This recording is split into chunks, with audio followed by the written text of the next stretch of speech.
ጊዜ አብሯት አይሆንም ወይም ደግሞ አብሯት አያሳልፍም። እሷ ደግሞ ብዙ ጊዜ አብሯት ስለማይሆንና አብሯት ስለማያሳልፍ እሱ እስኪመጣ ድረስ ታግዛ መጠበቅ አትችልም እና ከሌላ ወንድ ጋር እንግዲህ ስትወጣ ወይንም ደግሞ በገዛ በልጆቿ አባት አልጋ ላይ አምጥታ ከሌላ ወንድ ጋር ስታማግጥ ከአንዴም ሁለቴም እንዲሁም ደግሞ በጋሮ ይዛ ስገባ አይታለች። ስለዚህ ያንን በማመልከት እሷ እነሱ ሲረግጧት የኖሩትን ያንን ማስፈራሪያ አድርጋ እንግዲህ እቤት ውስጥ እንደፈለገች እንድትሆን ራሱ እንትን እያለች ያንን ማስፈራሪያ እየተጠቀመች ማለት ነው። ግን አሁን በመጨረሻ ላይ እንግዲህ ብሌንም ስትናገራት እሷን ማሰማት ነው። በጥፊ ትመታታለች፣ መልስ ትመልስላታለች። ማናችሁም በቃ እኔ መፍትሄ ማስከበር አቅቶኝ አይደለም እንጀራ ይዞኝ ነው እንጂ ጎንበስ ብዬ አንገቴ እንደፍቼ የምሰራው ብላ ማንንም አልሰማም ብላ እንግዲህ አሁን ከባዱን ስታስፈራረበት የቆየችውን ምስጢሯን ከእናትየው ጋር እየተከራከረች እናትየው እንግዲህ ምንድነው የምትፈልጊው? ቆይ ከኔ ምንድነው የምትፈልጊው? ምን ይዘሽብኝ ነው? ምን አይነት ፎቶ ነው? ቪዲዮ ነው? ምን ይዘሽብኝ ነው በዚህ ልክ የምታስፈራሪኝ? የፈለግሽውን ብር ልስጥሽና እባክሽን ከህይወቴ ከቤቴ ውጪልኝ ስትላት እንግዲህ እንደዛ እያለች ዳግም በር ላይ ተለጥፎ እየሰማ ነበር ሁሉም ነገር ማለት ነውና ነገር ግን እሷ ምንም አይነት ማስረጃ ይዛባት ሳይሆን ያው ያየችውን ነገር ያንን ለጋሼ ማሳየው ወይም ደግሞ ለዳግም የምናገረው ነገር አለኝ ብላ በዛ ነበር ስታስፈራራ የነበረው። ከዛ እንደዛ እየተከራከሩ እያለ ዳግም እንግዲህ ጆሮ እያጠበ ነበር ከበር ጋር ተለጥፎ ማለት ነው።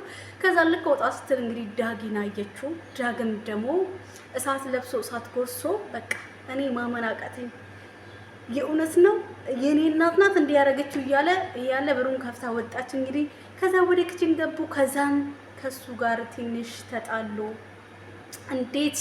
እንዴት ይሄን የሚያክል ምስጢር ተደብቀኛለህ ዳግዬ? እንደዚህ አይነት ምስጢሮች እኮ አይነገርም እኮ አይነገርም። ምክንያቱም አውያው እንደሰማኸው ልብስ ብር እንዳለ እንደዛ እንዳትሰበርባት ብላ ነው እሷም እንዳላችሁ አሁን ቅስም እንደተሰባበረው ቅስም እንዳይሰባበር ብዬ ነው እንጂ እኔ ካንተ ለመደበቅ ወይም ደግሞ አንተ ማዋሸት ፈልጌ አይደለም። አይ አንቺም እንደዛ ሳይሆን እናቴን በዚህ እያስፈራራሻት እዚህ ቤት ለማድየት እዚህ ቤት ለመበስበስ አስበሽ ነው እያለ እንግዲህ ዳጊ እየተጨቃጨቃት ነበረ ነው።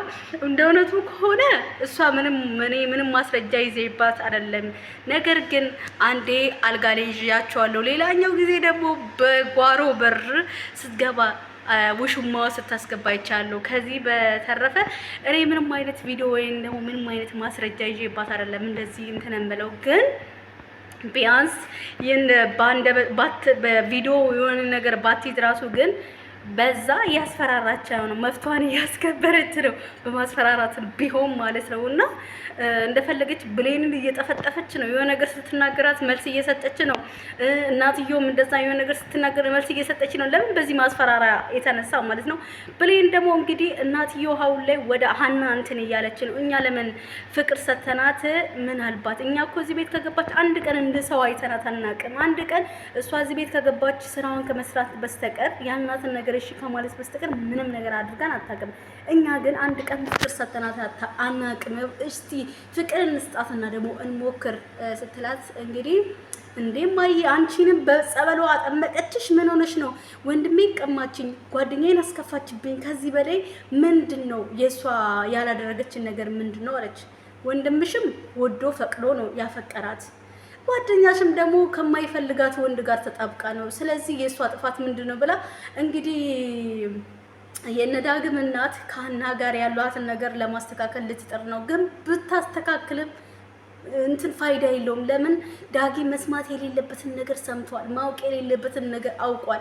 ስለዚህ ከዚህ በኋላ ከሀና ጋር ፍቅር ብትሆንም ባትሆንም እንትን የሚል ነገር የለም። አሁን ከባዱ ምስጢር ማን ነው መስማት የቀረው? እንትና ብቻ ነው፣ አባታቸው ማለት ነው፣ የነ ብሌን ወይም ደግሞ የነ ዳጊ አባት እና ዳጊ ሰምቷል። ዳጊ ደግሞ ይሄ ሰምቶ ዝም ማለት አይችልም። ከእናቱ ጋር ሄዶ ይጣላል። ይሄ ማለት ደግሞ ለአና ከባድ ነገር ነው።